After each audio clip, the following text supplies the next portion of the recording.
Hey everyone, welcome back. In this quick tutorial, I'm going to show you, step by step, how to access your archive chats in ChatGPT on your Android phone. If one of your conversations has disappeared from your recent chats, it's probably archived, and ChatGPT keeps it in a special place most people never find. So let's get straight into it. First, unlock your phone and swipe up from the bottom of your home screen to open your apps. Tap the search bar at the top, type in ChatGPT, and when the app appears, tap on it to open it. Once ChatGPT opens, close the keyboard, then tap the menu icon in the top left corner.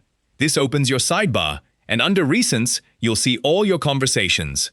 I have one here called Phone Battery Tips. Go ahead and tap on it to open that chat. Now, quick context, because this is how a chat gets archived in the first place.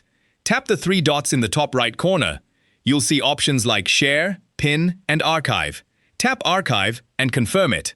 Notice the message, Archive chats can be viewed in Settings.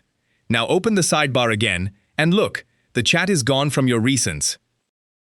So here is how to find it. Again, at the bottom of the sidebar, tap the Settings gear in the bottom right corner. This opens the Settings page. Now scroll down, past General and Security, all the way near the bottom, and tap on Data Controls. On the Data Controls page, scroll down to the Chat History section, and there it is, View Archived Chats.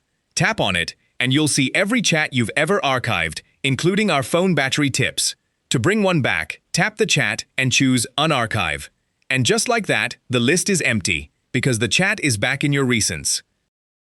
So let's quickly recap. To archive a chat, open it, tap the three dots in the top right, and tap Archive. To access your archived chats, open the sidebar, tap the Settings gear, go to Data Controls, and tap View Archive Chats. From there, you can open, unarchive, or delete any conversation. And here is our chat, right back in the Recents. If this helped you out, give the video a thumbs up and subscribe for more quick tech tips. Thanks for watching, and I'll see you in the next one.